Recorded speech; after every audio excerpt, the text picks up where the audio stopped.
믿습니다.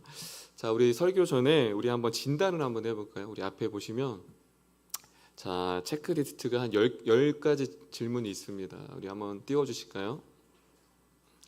자, 보시면 조금 글씨가 작으신 뒤에서 보이시죠? 네, 제가 요즘 시력이 점점 안 좋아져서 자, 우리 첫 번째 우리 총 10가지 제가 테스트를 드릴 텐데요. 체크를 하시는 거 여러분들이 포함된 거는요. 첫 번째, 요즘 내가 일하는데 매사 의욕이 없어졌다. 네, 벌써 처음부터 웃으시는데요. 네. 두 번째는 요즘 매사 모든 것이 귀찮다. 세 번째, 요즘 사람 만나는 것도 싫다. 네 번째, 요즘 몸이 나른하고 활력이 없다. 다섯 번째, 요즘 산다는 것이 의미가 있는가라는 생각이 든다. 자, 아직 5문장이 더 남았습니다. 그 다음 볼게요. 자, 6번째, 요즘 성경을 읽은 적이 거의 없는 것 같다. 요즘 일주일 동안 기도한 적이 없는 것 같다. 요즘 예배 드리는데 기대감도 감격도 없다. 요즘 신앙생활하면서 왜 내가 신앙생활하는지 모르겠다. 10번째 마지막 질문, 요즘은 나의 믿음이 약해진 것 같다. 자, 총 10가지입니다. 자, 우리 체크를 다 하셨죠? 자, 여기서 8가지 이상이신 분 한번 솔직하게 우리 하나님 앞에 여기서 8가지 이상의 체크가 된다. 하나, 둘, 셋. 네, 없군요. 네, 있으시면 이제 병원 가라고 제가 말씀드리려고 했는데 다행히 우리 이름교회에는 8개는 없습니다. 자, 5개 이상은 있다. 하나, 둘, 셋. 네, 솔직하시군요. 자, 아무것도 없다. 하나, 둘, 셋. 우리 김옥희 지사님, 우리 김희순 지사님. 와. 자, 나머지는 몇 개예요? 자, 스스로 네? 주한이 몇 개요? 2개. 우리 주한이 궁금한데, 자, 어떤 2개예요? 1번 일하는데 매사 의욕이 없다. 사람 만나는 거 싫다. 근데 3번은 늘 그랬지 않아요? 주한이는 사람 만나는 거를, 그러니까 여기 이게 진경 성도가 있는데, 진경 성도는 사람 만나야지 에너지를 얻는 스타일이고, 또 어떤 주한이 같은 스타일은 혼자 있어야지 에너지를 얻는 스타일이고, 다 다를 거예요. 여기서 8개 이상이 있으면요, 침체입니다. 침체에 빠졌고요. 5개 이상인 분이 아까 몇 명이 있었는데 그것은 침체의 위기 가운데 있는 거예요.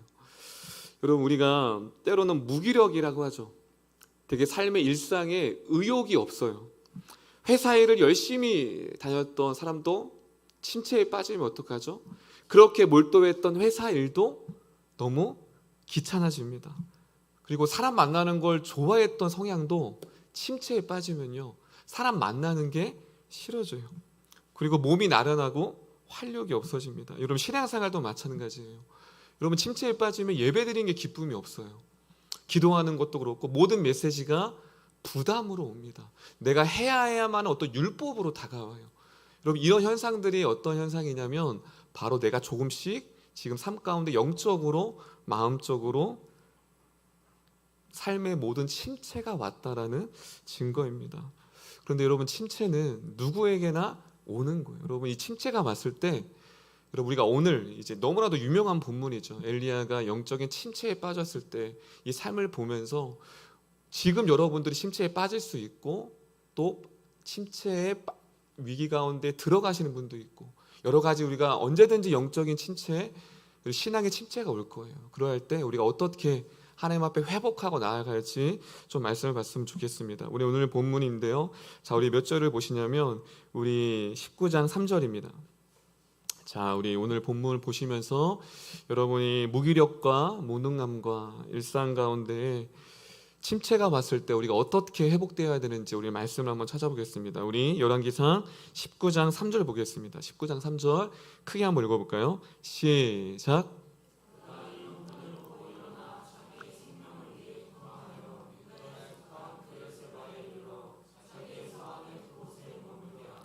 자, 지금 엘리야가 지금 어디로 간대요?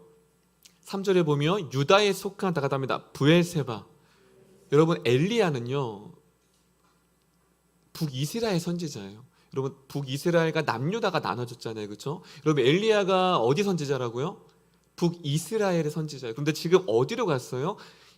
유다의 브엘세바는 뭐냐면 가장 남단에 있는 브엘세바예요. 여러분, 좀 질문이 드는 거예요. 북이스라엘에 살았던, 그리고 북이스라엘 선지자였던 엘리야가 왜 가장 남유다에서도 가장 끝 남단에 있는 브엘세바로 간 것일까요? 자, 그 말씀이 바로 4절에 있습니다. 4절 제가 읽겠습니다. 자기 자신은 광야로 들어가. 여러분, 지금 엘리야가 어디로 들어갔어요? 브엘세바에 다릅니다. 광야.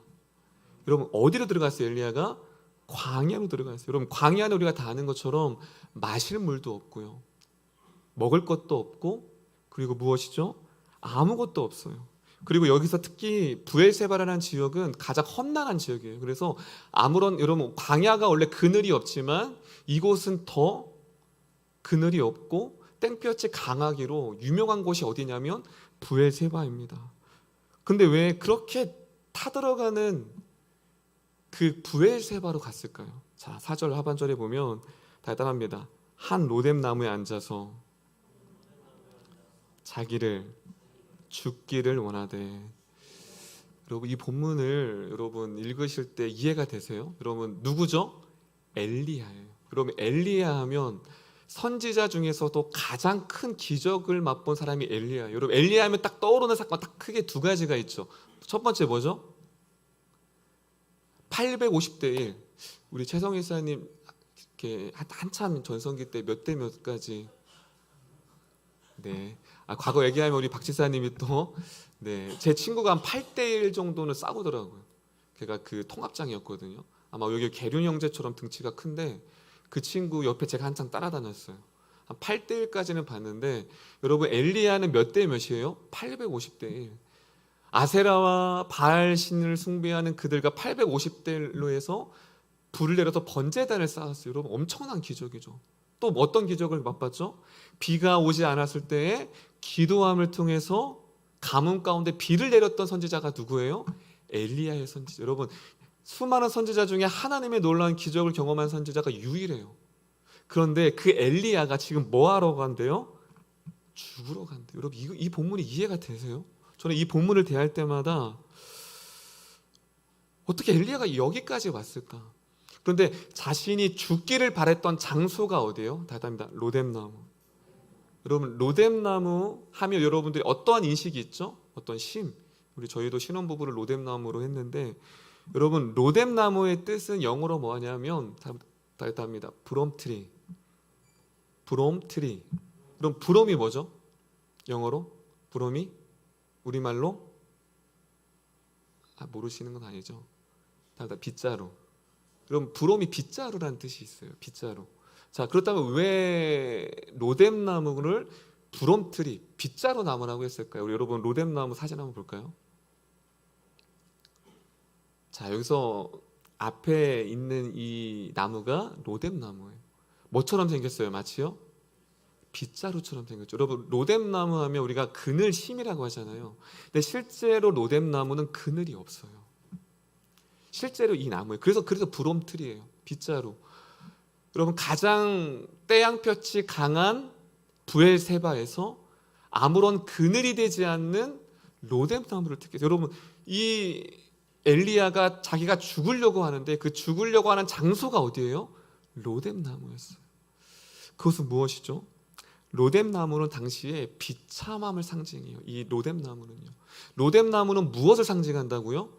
비참함을 상징해요. 아무런 그늘이 될 수 없는 로뎀나무. 마치 뭐와 같죠? 이 로뎀나무를 바라보면서 지금 이 엘리야가 어떠한 마음이었을까요? 자신의 삶과 이 로뎀나무가 너무나도 빗대어 있는 거예요. 그 로뎀나무의 비참함, 그 엉상한 가지, 그 로뎀나무를 바라보면서 그 광야 가운데 아무런 그늘이 되지 못하고 누군가의 도움이 되지 못하는, 여러분, 로뎀나무는요, 겉에서 봤을 때는 화려해서 많은 사람들이 그늘이 될 거라고 눈앞에 가지만 아무런 도움이 되지 않는 빗자루 같은 로뎀나무. 이 로뎀나무를 바라보면서 엘리야가 어떤 마음이 들까요? 나와 같구나. 비참한 자신의 모습, 하나님 앞에 아무런 도움이 되지 않는 나. 그곳에서 자신의 생을 엘리야가 마감하려고 하고 있습니다. 그래서 그곳에서 이렇게 외칩니다. 우리 4절 보시면 그 로뎀나무 비참한 빗자루 같은 아무런 그늘이 되지 않는 쓸모없는 로뎀나무 앞에서 죽기를 바라면서 그가 마지막으로 하나님 앞에 이렇게 고백합니다. 자, 우리 빨간 줄 한번 읽어볼까요? 내 생명을 거두시옵소서. 나는 내 조상들보다 낫지 못하나이다. 여러분, 그가 마지막으로 숨을 허덕이면서 그가 내뱉었던 고백이 뭐예요? 나는 조상들보다 낫지 못하다. 지금 누구와 누구를 비교하고 있어요? 믿음의 조상들, 믿음의 선지자들. 여러분, 왜 이 로뎀나무에서 그가 죽기를 바라면서 왜 이 고백을 드렸을까요? 자, 그 말씀이 2절 3절에 있습니다. 왜 그가 로뎀나무에서 죽기를 바랬는지 그 이유가 19장 2절 3절, 우리 크게 한번 읽어볼까요? 19장 2절 3절입니다. 시작.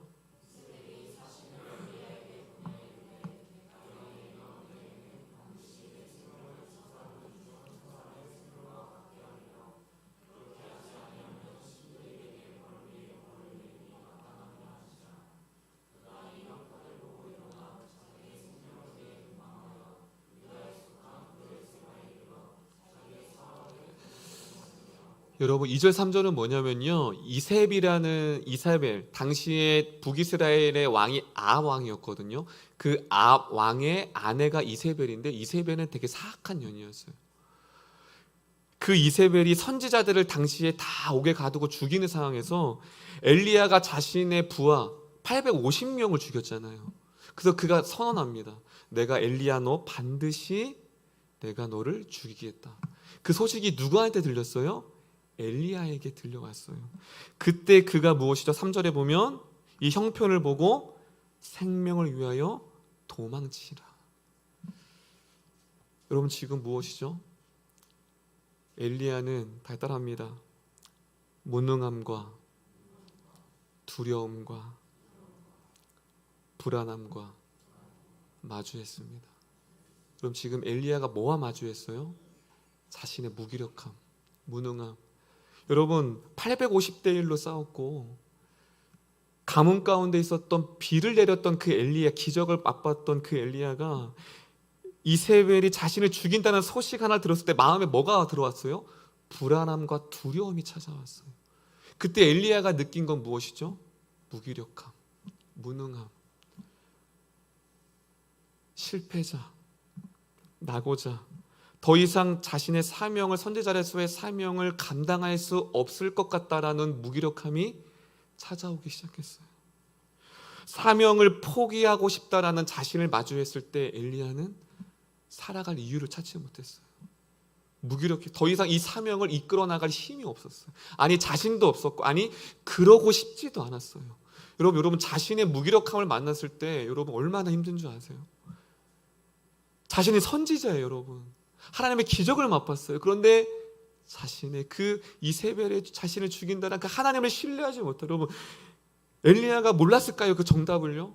이세벨이 죽인다고 했을 때 하나님이 자신의 생명을 보호한다는 걸 몰랐을까요? 알았죠. 신뢰해야 되는 걸 몰랐을까요? 정답을 몰랐을까요? 알았어요. 그런데 안 되는 거예요. 우리의 믿음이 그럴 때가 있어요. 여러분, 알아요, 여러분. 우리가 넘어지는 이유가, 낙심하는 이유가, 불안하고 불안한 이유가 몰라서 그렇지 않잖아요. 우리가 기도해야 되는 건 모를까요? 여러분, 아시잖아요. 여러분, 내가 저 사람을 사랑하고 저 연약함을 용납해야 되는 걸 모를까요? 알잖아요. 근데 돼요, 안 돼요? 안 될 때가 있어요. 몰라서가 아니에요. 엘리야도 마찬가지예요. 기도해야 하는 것, 신뢰해야 된다는 것 알죠. 근데 무엇이죠? 안 되는 거예요. 이게 무기력이에요. 그 무기력이 엘리야를 덮었어요.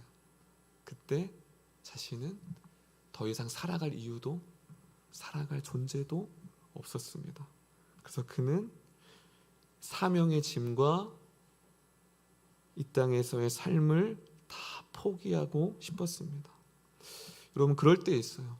사명의 짐이 되는 순간, 신앙생활이 짐이 되는 순간, 제가 예전에 예배 말씀드렸죠. 예배가 짐이 되는 순간이 있어요.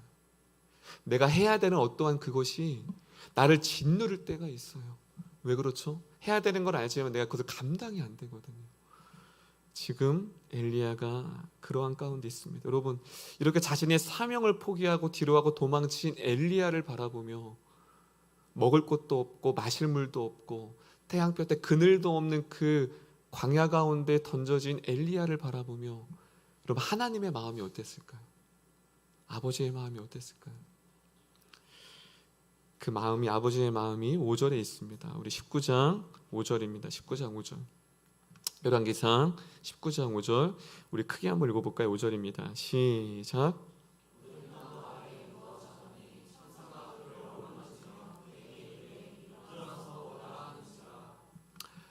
여러분, 이 5절은 하나님의 긴 침묵이에요. 생각해 보세요. 지금 아무런 먹을 것도 없고 마실 물도 없고 땡볕에 그늘이 없는 로뎀나무 안에서 서서히 기력이 쇠하여져 가고 있고 죽어가고 있었어요. 그때 하나님이 아무 말씀 안 하시고 뭐라는 줄 아세요? 책망도 안 하세요. 너 엘리야야, 너 어떻게 네가 그럴 수 있니? 그러한 은혜와 기적을 맛봤음에도 불구하고 어떻게 그 사명을 포기하고 이렇게 낙담할 수 있니? 내가 너에게 그 어떠한 선지자보다 능력과 기적을 허락했음에도 불구하고 왜 너는 그렇게 낙심하고 있나라고 책망할 수도 있었는데 아무런 책망이 없어요. 여러분, 무엇이죠? 어루만지시고 그냥 아무 말 없이 이 엘리야를 토닥이며 안아주고 있습니다. 할렐루야. 이 안아줌에서 엘리야는 아무 말은 없지만 느꼈을 거예요. 너의 그 버거움, 그 사명을 감당하느라 견뎠던 그 버거움과 그 외로움 가운데서도 믿음을 지켰던 너의 마음을 내가 다 알고 있단다. 그 어루만짐 가운데 그 엘리야의 그 무능함과 무기력함과 실패와 나고자 그 모든 것들을 하나님께서 뭐하고 있어요? 지금 어루만짐을 통해서 그를 위로하고 있고 그를 안아주고 터치하고 있습니다. 할렐루야. 여러분, 우리는 때로는 어떠한 사람에게 조언보다, 이러한 따뜻한 말 한마디보다, 어떠한 조언보다 그냥 안아줌이 그 사람에게 다시금 일어날 수 있는 힘이 될 줄 믿습니다. 할렐루야. 근데 우리는 어떻죠? 저도 그럴 때가 있는 것 같아요. 목회자로서 이렇게 청년들이 상담을 하거나 어떠한 고민을 털어놓을 때 참 저도 좀 돌아봐요. 아무래도 조언을 하는 입장이잖아요, 저는요. 그래서 어떠한 이렇게 해야 된다, 이렇게 해야지만 네가 그 사명을 할 수 있고 감당할 수 있다. 그런데 오늘 말씀을 보면 때로는 어떠한 오름, 그 사람이 저한테 찾아왔을 때 그걸 몰라서 찾아왔을까요? 정답을 모를까요? 아니잖아요. 안 돼서 찾아왔잖아요. 그때는 때로는 무엇이죠? 안아주고 격려하는 것이 그 어떠한 조언과 어떠한 말보다 그 영혼들을 세우는 줄 믿습니다. 할렐루야. 우리 옆 사람을 좀 바라보며 토닥여 볼까요? 다 안다. 시작. 자, 해보세요. 평소에 해보셨어야죠. 아무 말 안 할게 이제. 여러분, 부부도 마찬가지예요. 저희 아내 어디 있죠? 부부도 마찬가지예요. 해야 되죠. 이거 해. 네, 저희 아내는 그렇진 않지만 때로는 그것보다 그럴 수 있지. 어떠한 조언과 어떠한 책망과 어떠한 권면보다 그 사람이 있는 모습 그대로를 인정하고 안아줌이 우리 가운데 필요할 줄 믿습니다. 할렐루야. 그렇게 자신의 무기력과 무너짐 가운데 있었던, 더 이상 갈 자격이 없었던 그에게 7절에 이렇게 말씀하십니다. 우리 7절 한번 볼까요? 7절입니다. 크게 한번 읽어보겠습니다. 시작.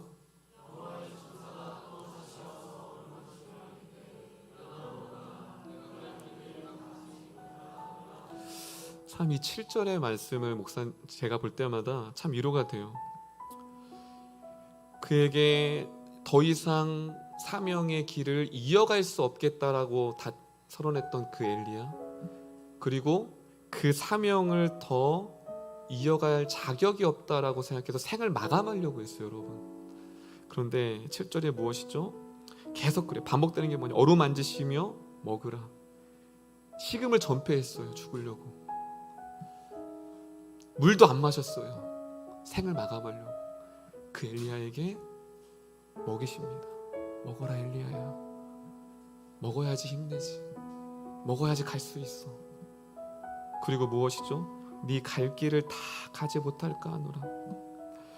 여러분, 이거 얼마나 엘리야에게 위로가 될까요? 더 이상 이 사명의 길을 감당할 수 없을 것 같았고 그 길을 걸어갈 자격이 없다고 했어요. 하나님, 저 못 가요. 자신도 없고 두렵고 불안해요. 더 이상 이 사명의 자리가 너무 무거워서 그 길을 갈 수 없을 것 같아요 라고 포기하려고 했는데 뭐라고 하죠? 엘리야야, 네가 갈 길이 아직 남아있다. 갈 수 있다. 왜 갈 수 있죠? 시편 37편 24절 이렇게 있습니다. 그는 넘어지나 아주 엎드러지지 아니함은 야훼께서 그의 손으로 붙드심이로다. 할렐루야, 할렐루야. 여러분, 엘리야가 그 길을 걸어갈 수 있는 이유는 무엇이죠? 바로 그의 손이 엘리야를 붙들었기 때문이에요. 할렐루야.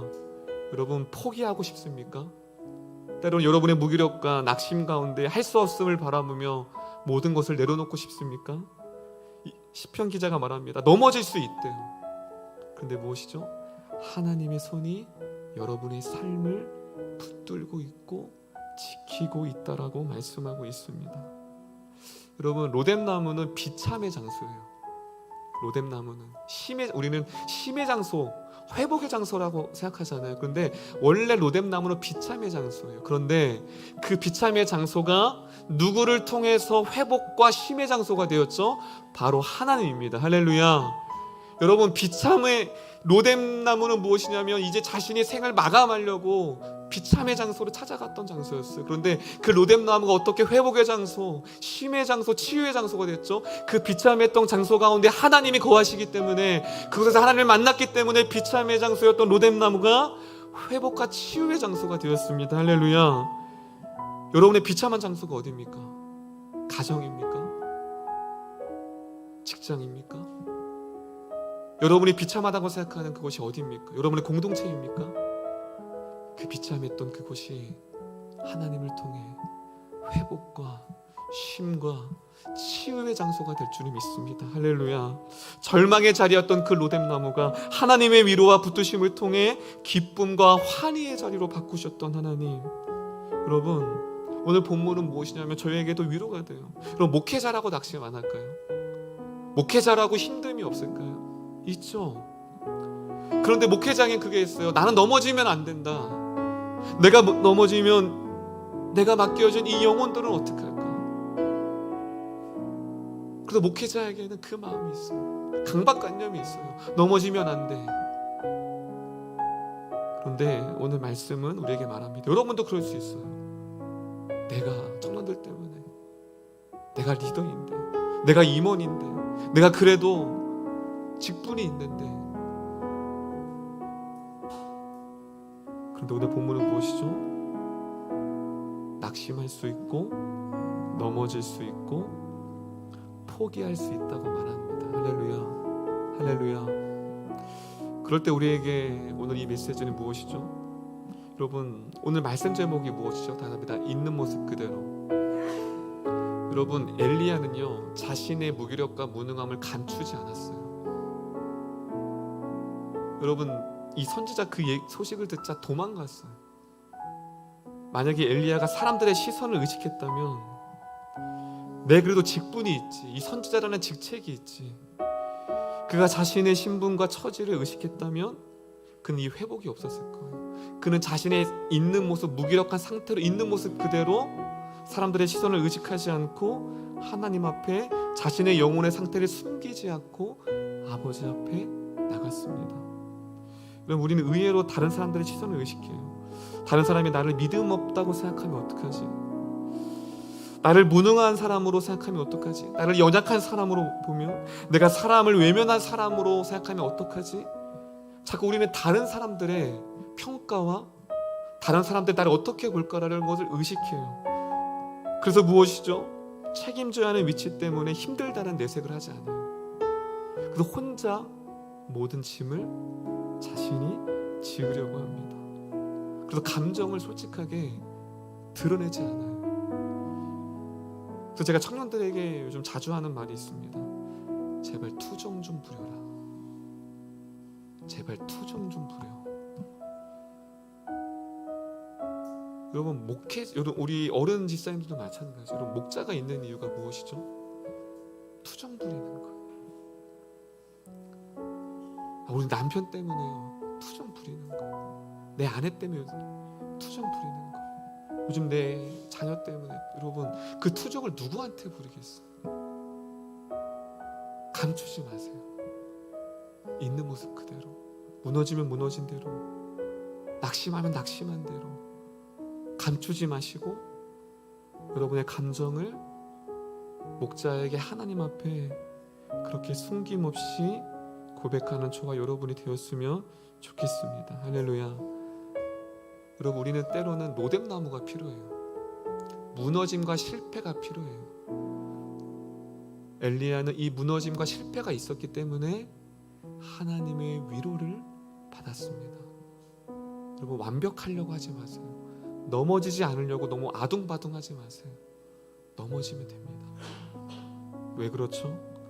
우리에게 18절이 있기 때문에 그래요. 마지막입니다. 열왕기상 19장 18절 크게 읽겠습니다. 19장 18절입니다. 시작.